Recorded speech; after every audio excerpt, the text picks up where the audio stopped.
Motivation, अभिप्रेरणा।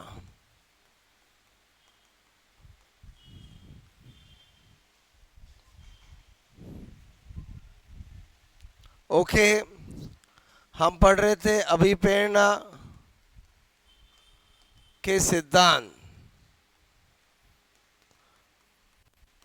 3 पढ़े अपन ने, आवश्यकतावादी सिद्धांत, मनोविश्लेषणात्मक सिद्धांत, उद्दीपन अनुक्रिया सिद्धांत। ठीक है, यहाँ पर लिख रहा हूं मैं, बोलो क्षेत्र सिद्धांत। क्या लिख रहा हूं मैं, बोलो क्षेत्र सिद्धांत। ठीक है, फील्ड थ्योरी, फील्ड थ्योरी। बोलो प्रतिपादक गिवन बाय कूट लेविन। किसने दी है, बोलो कूट लेविन ने दी है। ठीक है,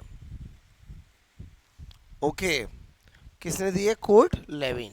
ओके, क्या बताया इन्होंने? इन्होंने कहा कि कोई भी पर्सन जो होता है, जिस इन्वायरमेंट में रहता है, उस इन्वायरमेंट में इंटरेक्शन करता है और सीखता है। क्लियर?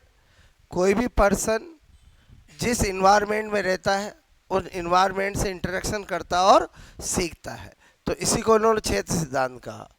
बोलो इस सिद्धांत, ठीक है, पॉइंट में बता दूं के अनुसार कोई भी व्यक्ति, व्यक्ति मतलब पर्सन, ठीक है, बोलो अपने चारों ओर के वातावरण, वातावरण मतलब इन्वायरमेंट मतलब फील्ड, ठीक है, से अन्योन्य क्रिया, अन्योन्य क्रिया मतलब इंटरेक्शन, ठीक है, द्वारा सीखता है, लर्न करता है। ठीक है, अब इन्होंने कहा कि मैं अपने इस थ्योरी में 3 टर्मिनोलॉजी दे रहा हूं, एक वेक्टर, एक लाइफ स्पेस, एक टोपोलॉजी। क्लियर? बोलो कूट लेविन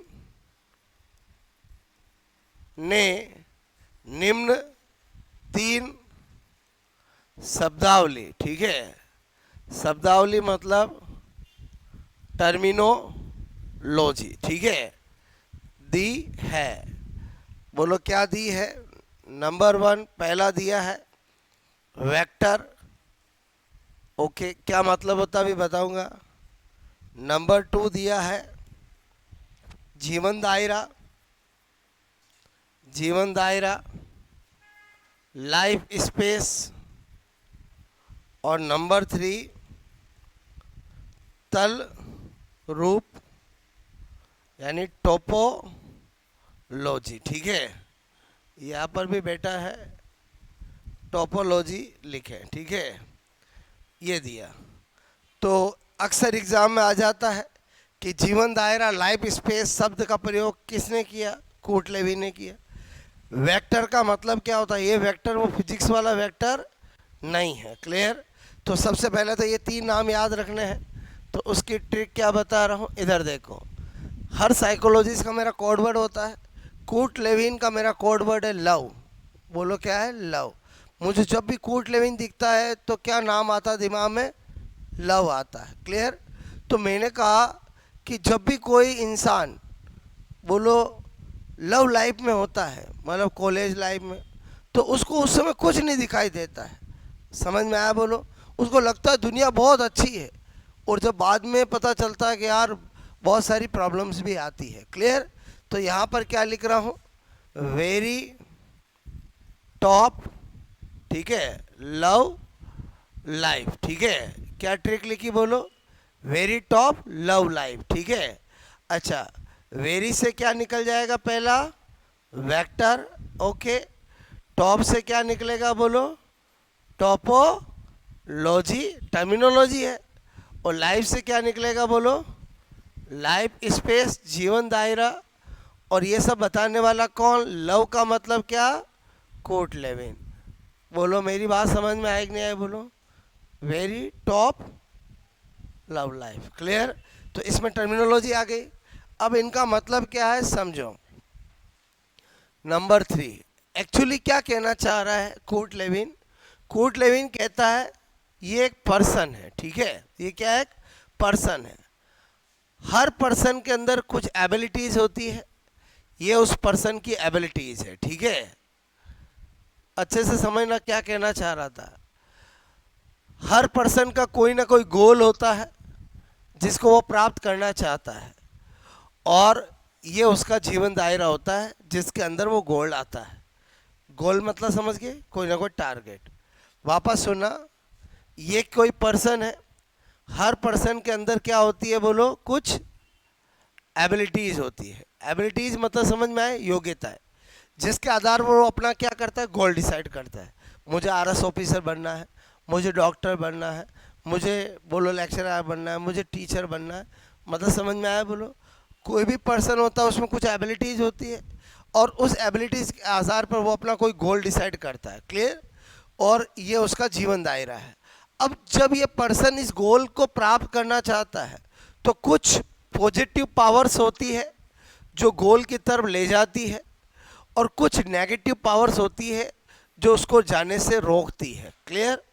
बोलो ये पॉजिटिव पावर, ये पॉजिटिव पावर बोलो उसके घर वाले हो सकते हैं, उसके टीचर हो सकते हैं, फ्रेंड्स हो सकते हैं, कोई भी हो सकता है।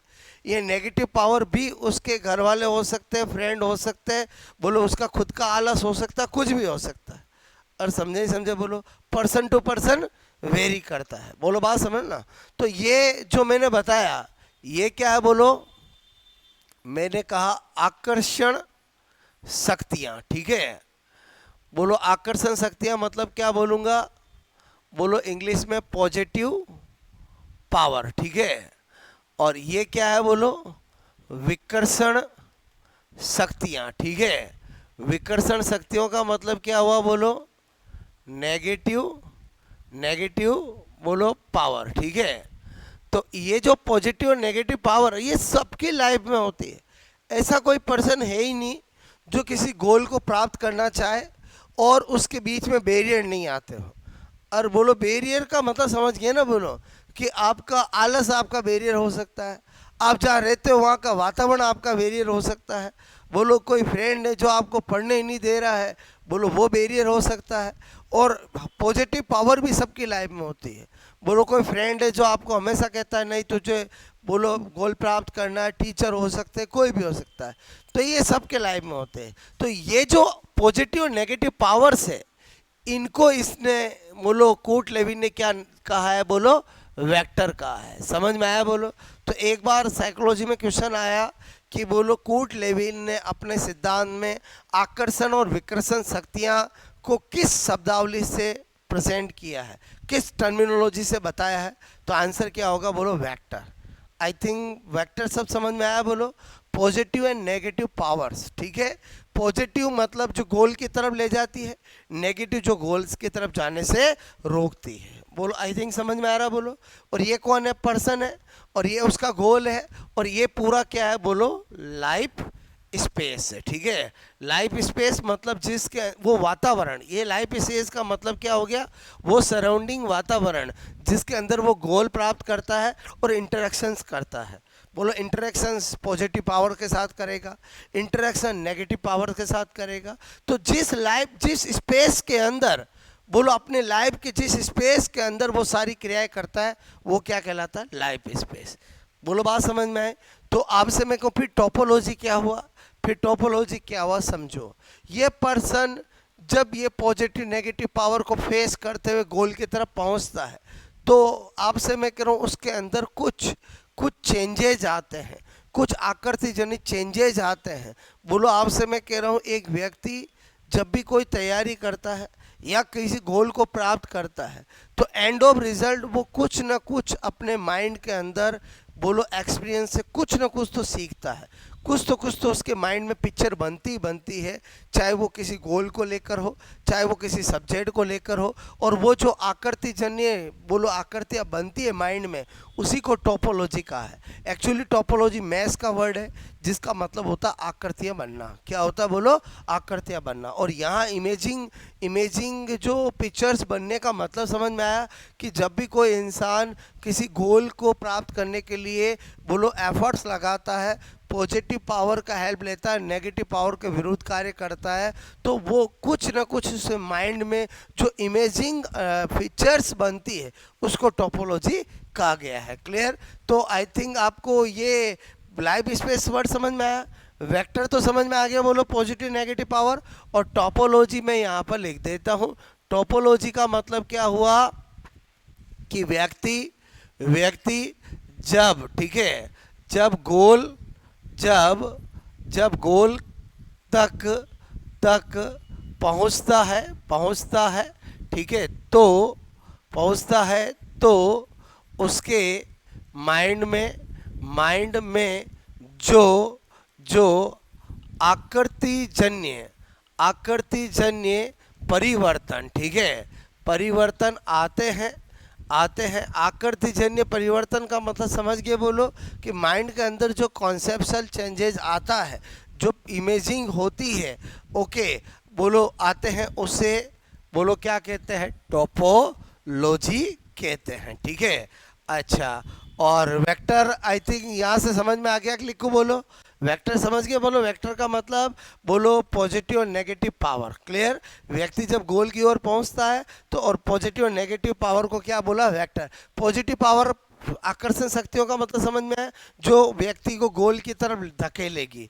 बोलो बात समझ ना, वो कोई टीचर हो सकता है, वो कोई भी हो सकता है। और नेगेटिव पावर जो बोलो उसको गोल तक पहुंचने से रोकती है। बात समझ में आए बोलो? किसी का एग्ज़ाम से एक महीना पहले पढ़ाई से मन उठ जाना, वो नेगेटिव पावर है पॉजिटिव पावर है? बोलो नेगेटिव पावर है। क्लियर? बोलो आपसे मैं कह रहा हूँ अलार्म भर के सोया कि मुझे 4 बजे उठ के पढ़ना है, और 5 बजे नींद खुली, अब तो 9 बजे ही उठ रहा है। बोलो एक बार 1 घंटा मेरा खराब हो गया, अब तो मेरी उठने की इच्छा ही नहीं है। बताओ वो नेगेटिव पावर है पॉजिटिव पावर है? पहले बताओ ऐसा होता है कि नहीं होता है? बोलो बात समझ में आए बोलो? तो नेगेटिव पावर पॉजिटिव पावर का मतलब समझ के बोलो, हर वो चीज़ जो आपको गोल से दूर करती है वो कौन है? Negative power. और गोल की ओर ले जाती है वो कौन है? Positive power. क्लियर? तो इस सिद्धांत का नाम क्या दिया? क्षेत्र सिद्धांत, फील्ड थ्योरी। आई थिंक मेरी बात समझ में आए बोलो आपको? ठीक है, तो आप नोट करोगे।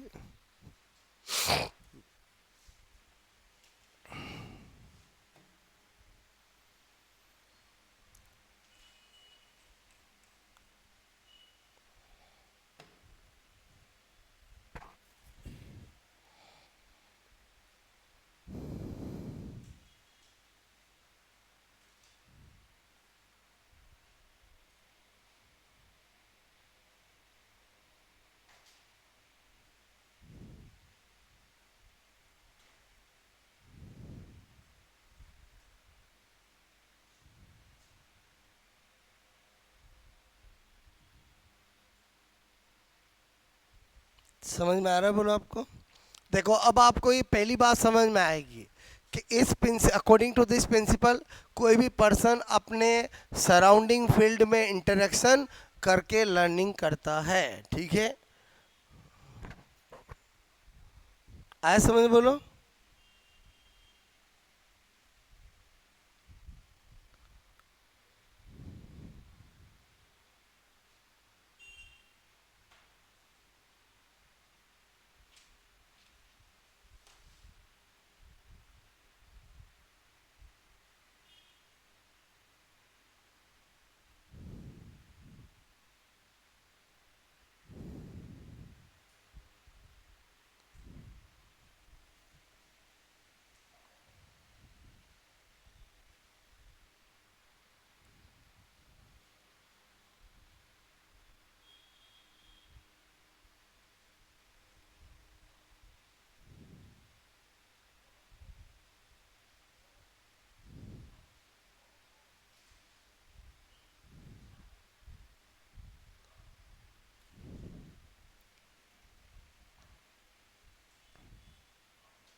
लव किसका कोड वर्ड है बोलो? कूट लेविन का।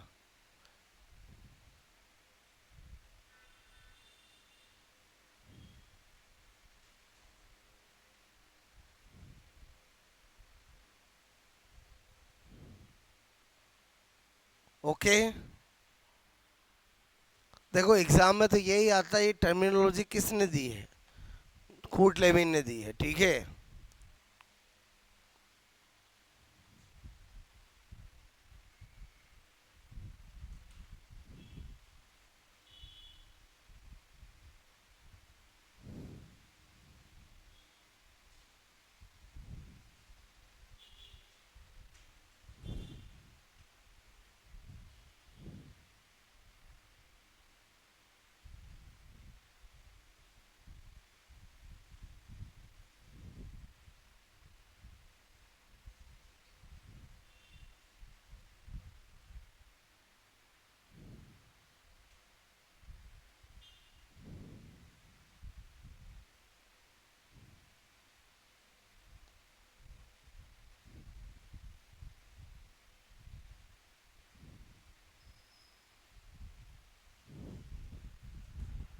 हो गया नोट बोलो?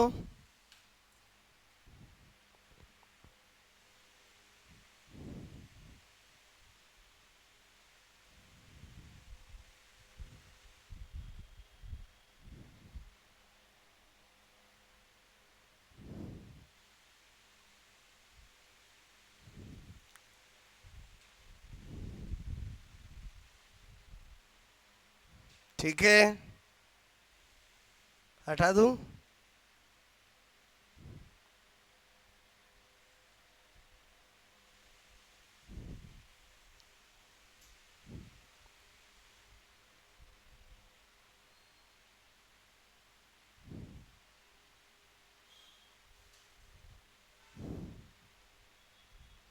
हो गया? ये क्या बताना चाहा मैंने, समझ में आया बोलो आपको? हर पर्सन की अपनी क्या होती है बोलो? कुछ योग्यताएं होती है, ठीक है। उसी के बेसिस पे वो अपना गोल लक्ष्य डिसाइड करता है। और कुछ पॉजिटिव पावर्स होती है, कुछ नेगेटिव पावर्स होती है, ठीक है, जिनको वेक्टर बोला है।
मेरे हिसाब से डायग्राम अच्छे से समझ में आ रहा है बोलो आपको? ठीक है।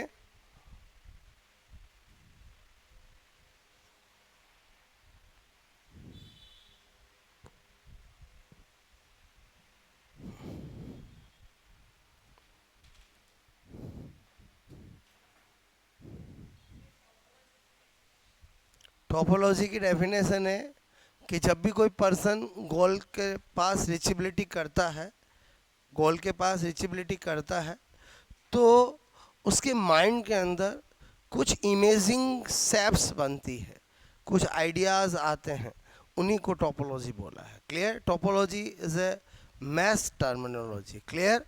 बोलो, जिसका मीनिंग होता है सेप्स, आकृतियाँ। क्लियर?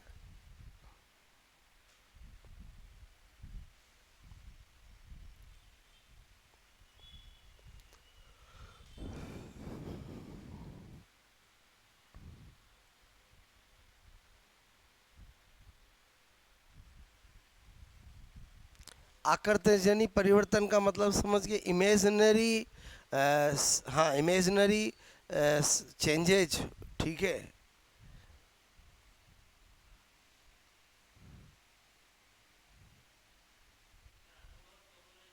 क्या? हाँ, हो सकता है। ये तो ये टर्म इन्होंने यूज की है, बाकी तो आप इस पूरे से मीनिंग तो समझ गए। बोलो कि जो पर्सन के अंदर अपने बोलो कुछ एक्सपीरियंसेस आ जाते हैं, ठीक है, उसको ही उन्होंने टोपोलॉजी कहा है, ठीक है।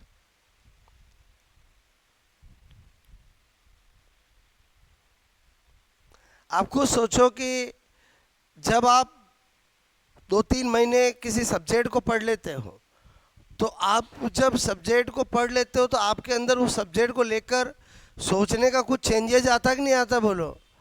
और वही वही तो टोपोलॉजी है ना, ठीक है।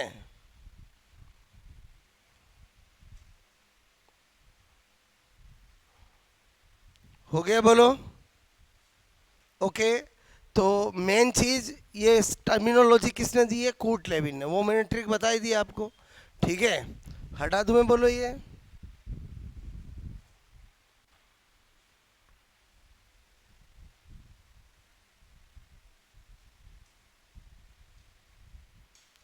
एक पॉइंट और लिख लो।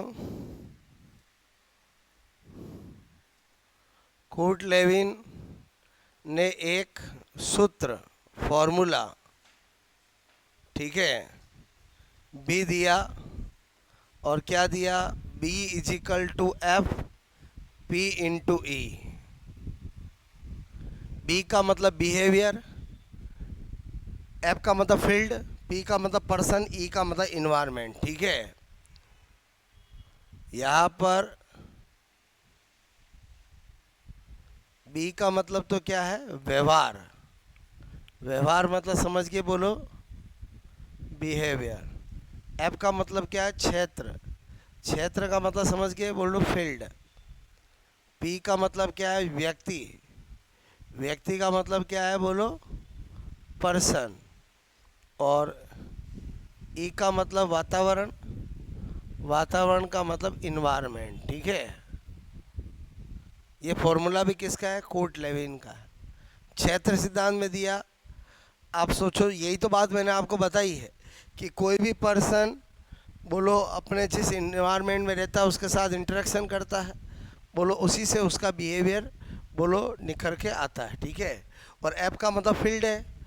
बोलो बात समझ में आए? ठीक है। तो ये फॉर्मूला भी किसका है? कूट लेविन का है। बात समझ में आए? बोलो। ओके। हटा दूँ मैं आपको? हो गया ये नोट? बोलो। पूछे कभी ये फॉर्मूला किसने दिया? ऐप मतलब फील्ड, फील्ड थ्योरी किसने दी है?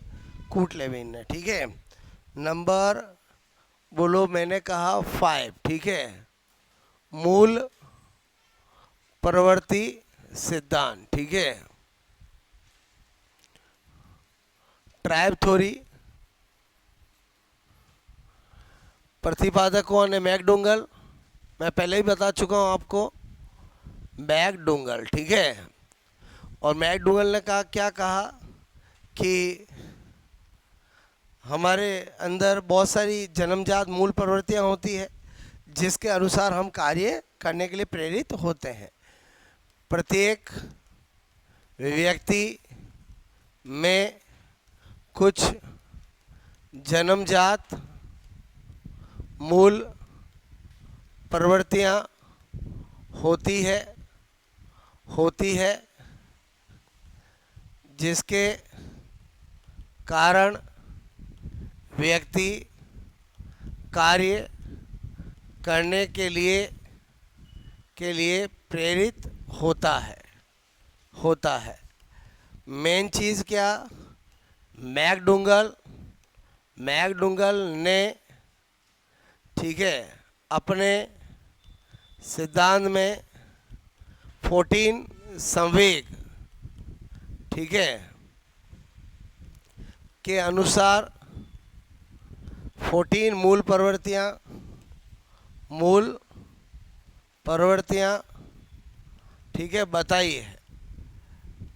जब चाइल्ड साइकोलॉजी पढ़ते हैं तो पूरा हम चार्ट बनाते हैं। अभी कुछ एग्जांपल दे देता हूँ। यहाँ पर लिख रहा हूँ संवेग, यहाँ पर लिख रहा हूँ मूल प्रवृत्ति, ठीक है।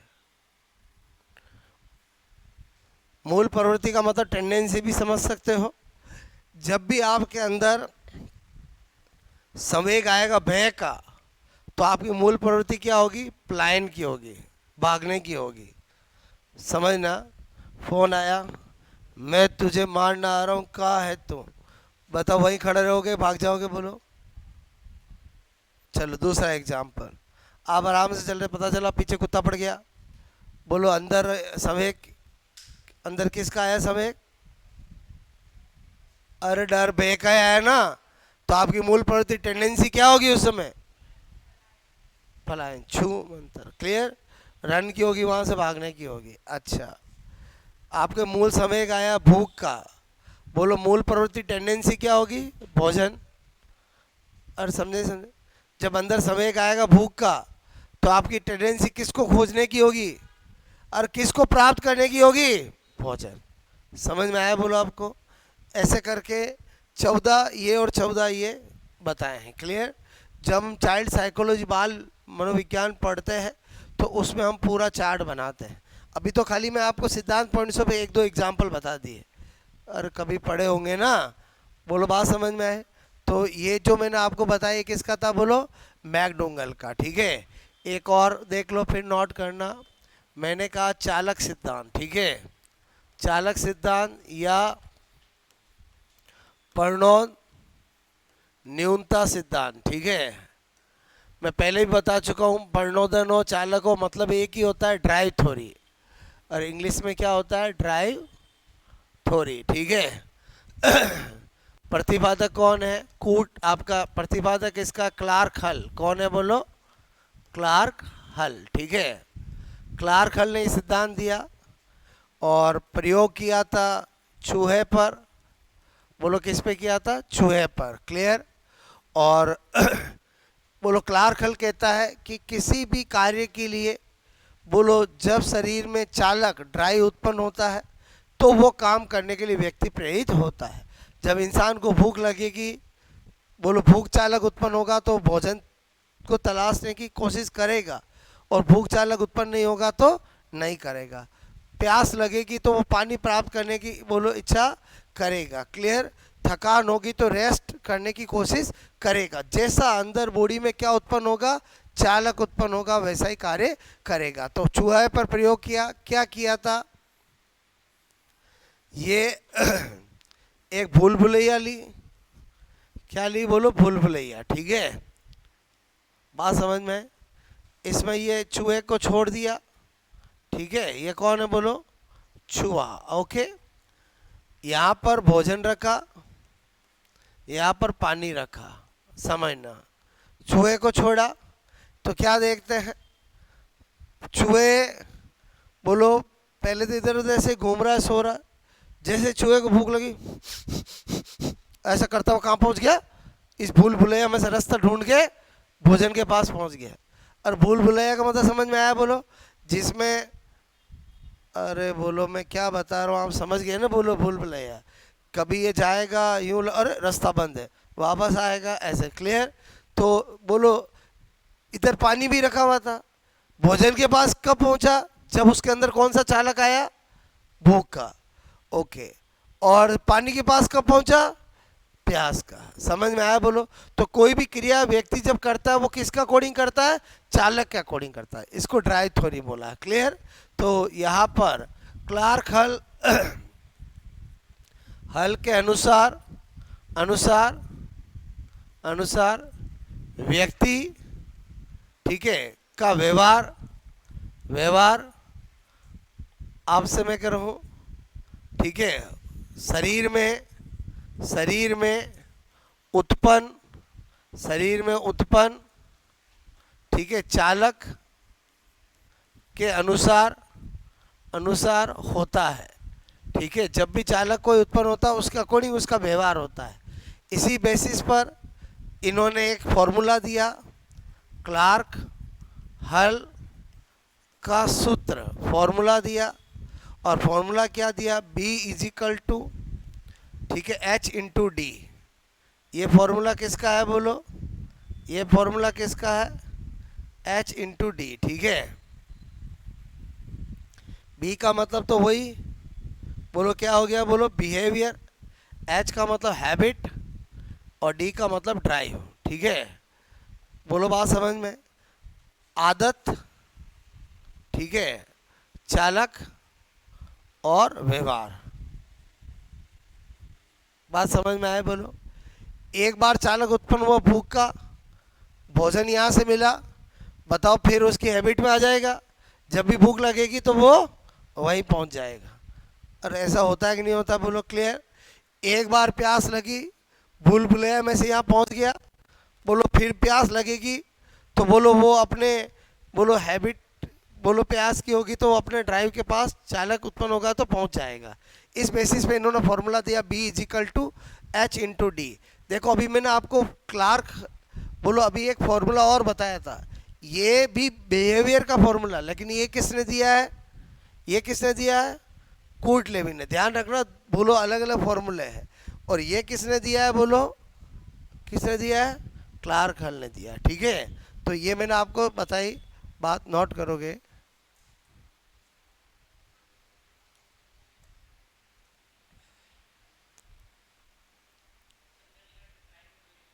ट्राइब थ्योरी, पहले मैंने बताया था ना, ट्राइब भी बोलते हैं और मूल प्रवृत्ति को ट्राइब भी बोलते, बताया था। ठीक है, किसका, ये according to McDougall every person में कंजेनाइटल कुछ ट्राइब्स होते हैं जिनके अकॉर्डिंग वो पर्सन किसी भी वर्क के लिए इंड्यूस होता है। ठीक है,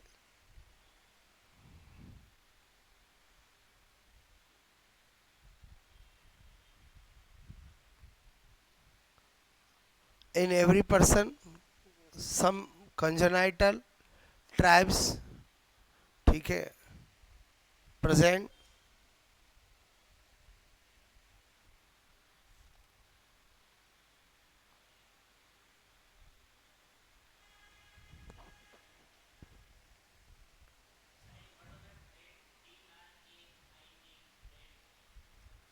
वो तो लक्षण होता है, ट्रेट। वो तो हम जब भी जेनेटिक्स पढ़ते हैं तो बार बार आता है। अरे बोलो समझे समझे, लॉन्ग टेल, समझ रहे हो, बोलो।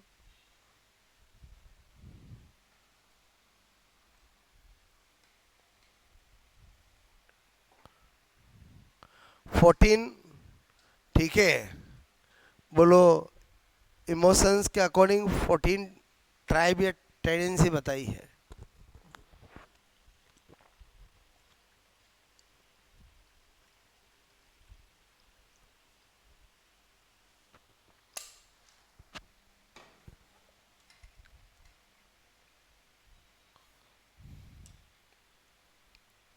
Okay,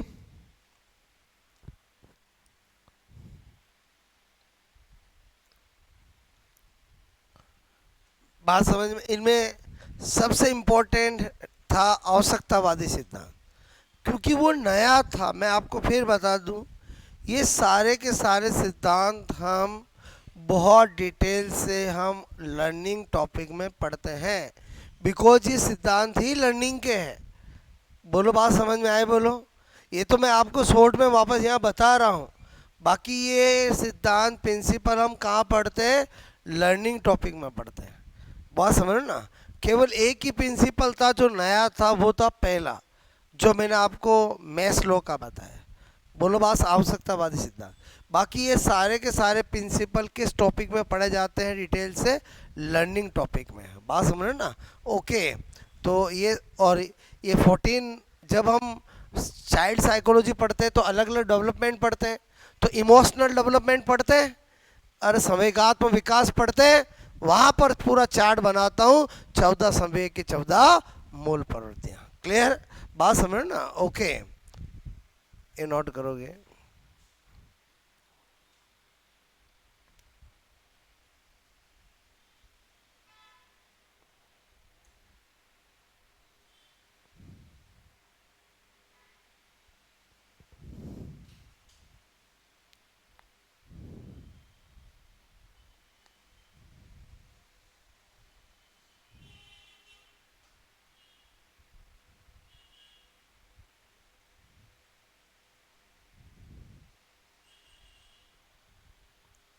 try theory by Clark, experiment on rat, और दिस वन, बोलो बात समझ ना, ठीक है।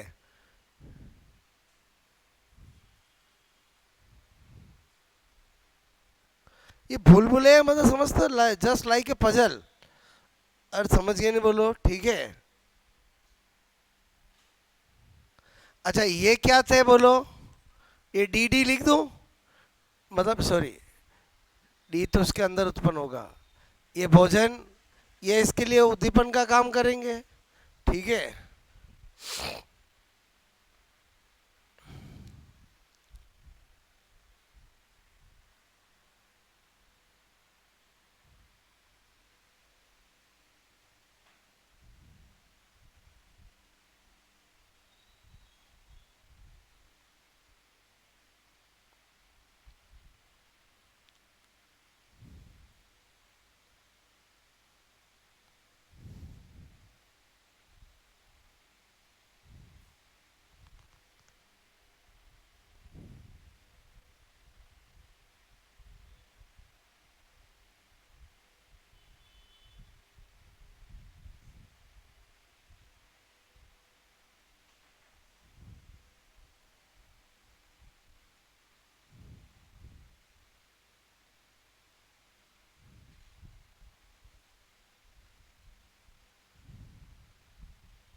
ओके,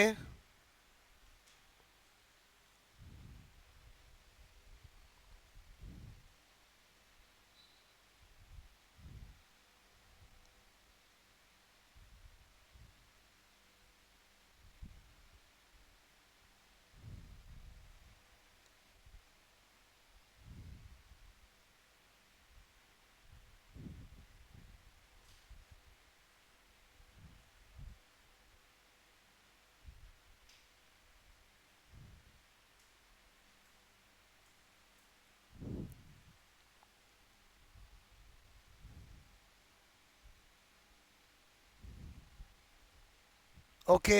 अब इधर ध्यान देना, मैंने जब आपको अभी प्रेरणा टॉपिक स्टार्ट किया, तब मैंने आपको बताया था कि इस टॉपिक में क्या क्या कंटेंट है। सबसे पहले मोटिवेशन की विशेषताएं पढ़ी अपन, फिर अभिप्रेरणा की परिभाषाएं पढ़ी, फिर अभिप्रेरणा के प्रकार आंतरिक और बाह्य मैंने बताया, इंटरनल और एक्सटर्नल, फिर अभिप्रेरणा के सोपान स्टेप्स बताई, बोलो बात समझ में, फिर प्रिंसिपल्स बताए, क्लियर। ओके, अब क्या बता रहा हूँ, एक लास्ट कंटेंट अभिप्रेरणा को प्रभावित करने वाले कारक, फैक्टर्स अफेक्टिंग ऑफ मोटिवेशन, या मैं कह सकता हूँ मेथड ऑफ मोटिवेशन, एक ही बात है, क्लियर। ओके, तो यहाँ पर मैंने लिखा अभिप्रेरणा की विधियां, ठीक है, या अभिप्रेरणा को प्रभावित करने वाले कारक, ठीक है, मतलब मेथड्स ऑफ मोटिवेशन या फैक्टर्स, ठीक है, अफेक्टिंग ऑफ मोटिवेशन, ठीक है। देखो मैंने कहा क्या क्या होता है, नंबर वन आवश्यकता, नीड, ठीक है। नंबर टू रुचि, इंटरेस्ट। नंबर थ्री सफलता, सक्सेस, ठीक है। अब एक एक को समझाऊंगा, प्रतिद्वंदिता, कंपटीशन, ठीक है, कंपटीशन, प्रशंसा, प्राइज, प्रशंसा मतलब समझते बोलो, ठीक है, प्रकृति, प्रकृति का ज्ञान, ठीक है, नॉलेज फॉर प्रोग्रेस, ठीक है, समूह कार्य, ग्रुप वर्क, ठीक है।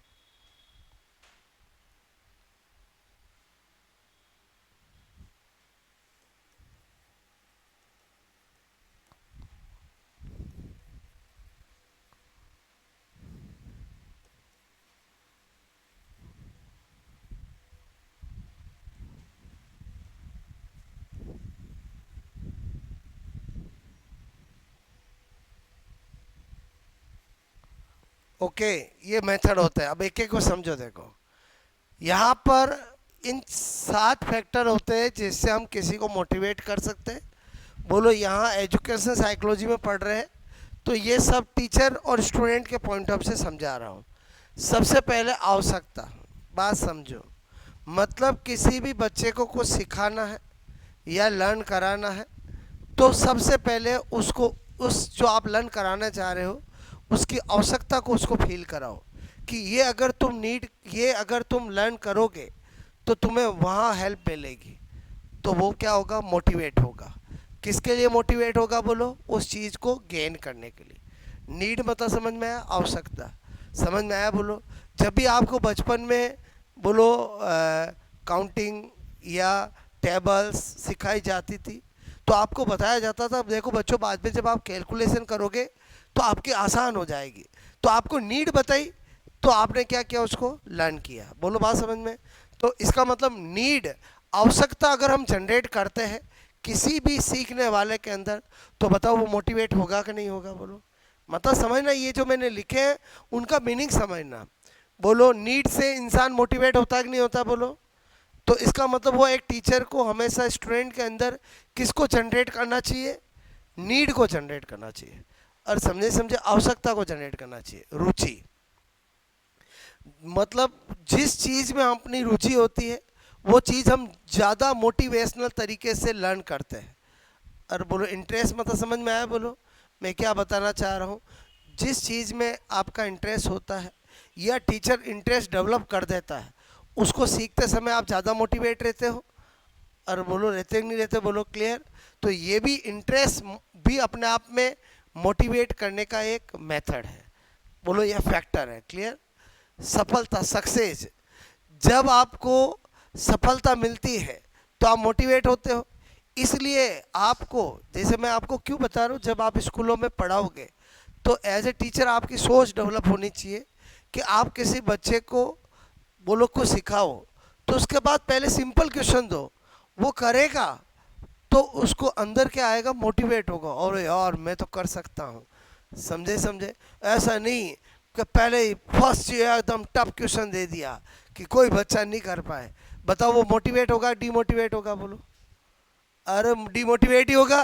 तो सफलता भी आपको मोटिवेट करती है, चाहे वो सफलता छोटी छोटी क्यों ना हो। ये मैं जो समझा रहा हूँ उस पॉइंट को समझना।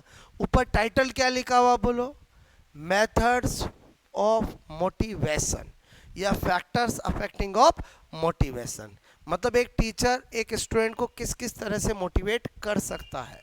बोलो, competition, competition healthy, competition healthy, कि सबको सिखाया और बोला कौन जल्दी करके बताता है। बोलो, बात समझो ना। या बोलो, बोला कि भाई जो कल अच्छे नंबर लेके आएगा उसको मेरी तरह से शाबाशी दी जाएगी। और समझे समझे। बोलो, तो ये कैसा हुआ। बोलो, हेल्दी कंपटीशन। ऐसा नहीं कि बोलो ऐसा कंपटीशन कर दो कि बोलो एक दूसरे से बोलना ही बंद कर दे, वो नहीं। मतलब समझ में आया। बोलो, बताओ, कंपटीशन जब हेल्दी होता है तो ज़्यादा सीखा जाता है, और ज़्यादा सीखा जाता है ना, ज़्यादा मोटिवेशन मिलता है। क्लियर।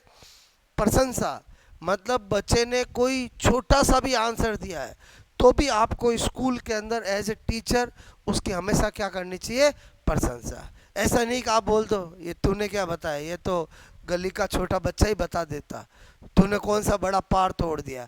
बताओ, वो बच्चा मोटिवेट होगा कि डिमोटिवेट होगा, डिमोटिवेट होगा। मेरी बात समझ में। देखो, मतलब मैंने क्या कहा, टीचर पे डिपेंड करता है कि वो बच्चे को मोटिवेट कर पाएगा कि डीमोटिवेट कर पाएगा। मतलब टीचर से बोला हुआ एक वर्ड भी स्कूल्स के अंदर बच्चों को मोटिवेट और डीमोटिवेट कर सकता है। बहुत सारे टीचर्स होते हैं जो घर का गुस्सा कहाँ लेके आ जाते हैं, स्कूल में, और स्कूल में किस पे निकाल देते हैं, बच्चों पर। बोलो बच्चे की कोई गलती नहीं है, छोटी मोटी मिस्टेक की तो भी इतना डांट देंगे, इतना डांट देंगे, तू तो पढ़ता ही क्यों है, तेरा कुछ होगा ही नहीं। बताओ, टीचर को ने तो बोल दिया, बोलो ज़्यादा सोचा नहीं, बताओ उस बच्चे पे कितना असर पड़ गया, बोलो खतरनाक। वो तो पूरा ही डिमोटिवेट हो गया। उसने कहा यार दोस्त तो कहते ही थे, आज तो टीचर ने कह दिया, अब तो मेरा वास्तव में पढ़ाई छोड़ देनी चाहिए। मेरी बात समझ में आए तो मेरे कहने का मतलब ये जो रोल है ना, ये भी बहुत बड़ा रोल है। आपसे मैं कह रहा हूँ, मैं सारे आपको पढ़ाई से रिलेटेड कह रहा हूँ, आप पूरी लाइफ में कहीं पर भी बोलो, अगर किसी ने भी छोटा भी काम किया, चाहे छोटा है वो पर्सन, आप कोई छोटा भाई, उसकी हमेशा क्या करो, प्रशंसा करो। उससे क्या होगा, वो मोटिवेट होगा अगेन वैसा काम और अच्छा करने के लिए। बोलो बात समझ ना, मतलब आपकी एक छोटी सी प्रशंसा उस बच्चे को बहुत आगे बढ़ने के लिए मोटिवेट कर सकती है। क्लियर? तो इसका मतलब हुआ ये भी किसको प्रोवाइड करता है, मोटिवेशन को। प्रकृति का ज्ञान, बोलो नॉलेज, बोलो आपसे मैं कहूँ, मैंने कहा बोलो नॉलेज फॉर प्रोग्रेस, जब जब आप जैसे जैसे प्रोग्रेस कर रहे हो उसका आपको ज्ञान मिलता रहे कि हाँ वास्तव में मैं सीख रहा हूँ, बोलो तो क्या होता, मोटिवेट होता है इंसान।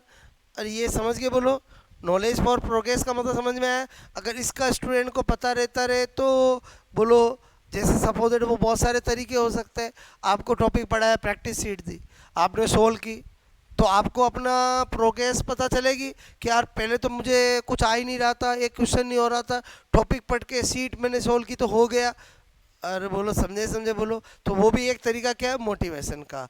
और ग्रुप वर्क, हमेशा बच्चों को कुछ कार्य ग्रुप में करने के लिए देना चाहिए, क्योंकि ग्रुप में कार्य करके बच्चा बहुत कुछ सीखता है, बहुत मोटिवेट होता है। वो अपने दोस्त को देखता है, यार ये काम तो मैं तो धीरे धीरे करता था, इसने फटाक से कर लिया, अब मैं भी फटाक से करूँगा।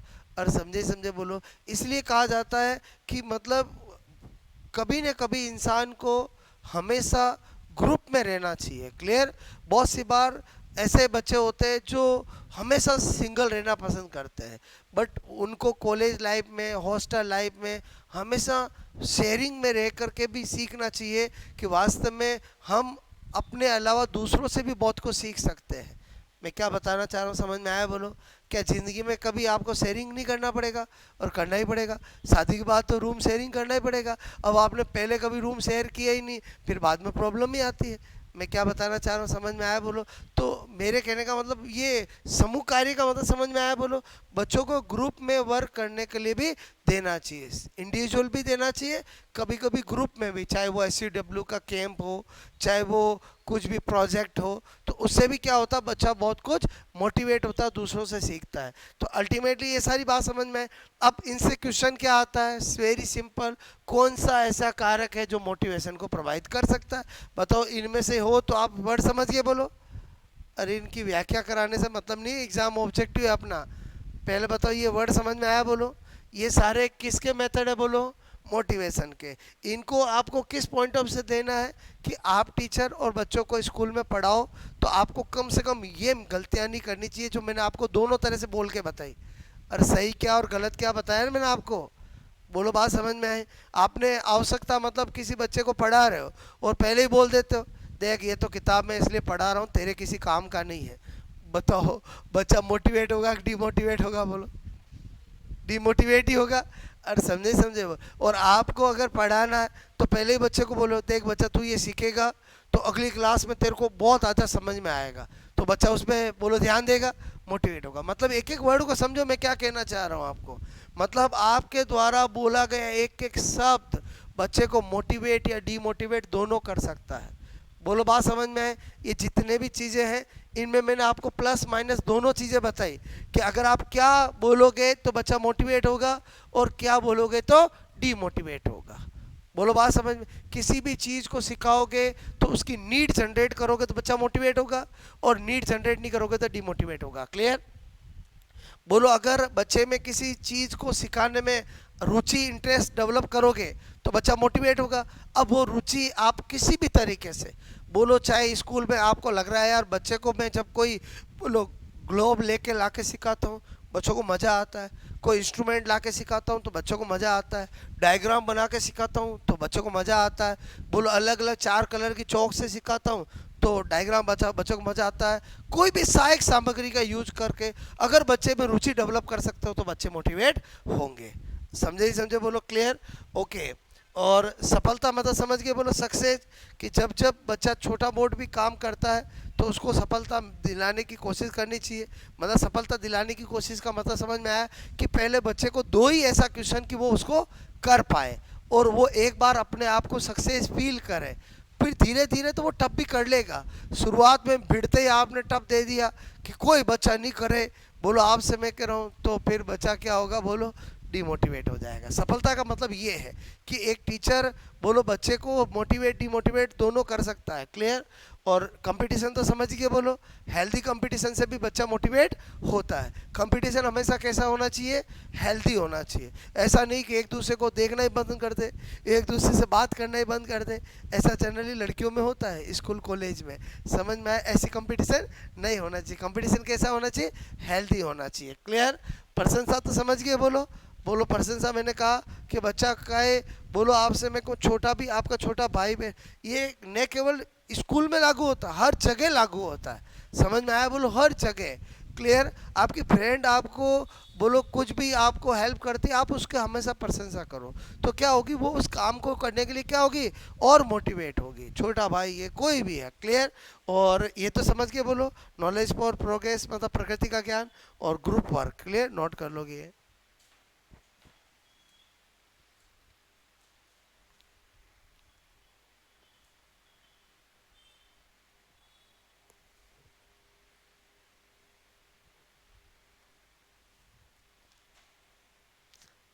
बताओ ये तो समझ गए ना आप, बोलो ऑब्जेक्ट एग्जाम में इनमें से कोई 3 लिख रखा हो, एक और लिख रखा हो तो ऑल हो जाएगा। बोलो क्लियर। अब पूरा मोटिवेशन टॉपिक पढ़ा, एक्चुअली कहाँ से क्वेश्चन आते हैं, जो मैंने आपको बताया definitions, types of motivation, external internal, very very important, बहुत अच्छे से मैंने समझाया। सोपान स्टेप्स, बोलो याद है, आपचा लक्ष्य प्राप्ति, ये लॉजिक बताया था मैंने। आवश्यकता, बोलो चालक और लक्ष्य। क्लियर। और उनके नाम वगैरह। क्लियर।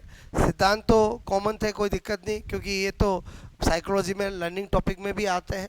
ये भी इतना इम्पोर्टेंस नहीं थी जितना इम्पोर्टेंस शुरुआत का पार्ट था। क्लियर। और सबसे ज़्यादा क्वेश्चन आते हैं आंतरिक और बाह्य अभिप्रेरणा से। वो ऐसा कॉन्सेप्ट था जो आपका समझना बहुत ज़रूरी था कि कब हम आंतरिक टिक करेंगे और कब बाय टिक करेंगे। मैंने बहुत अच्छे से आपको समझाया है। क्लियर। और सोपान समझने का था वो भी मैंने आपको बताया है। आया समझ में, बोलो टॉपिक। ओके, कल नया स्टार्ट करेंगे अपन।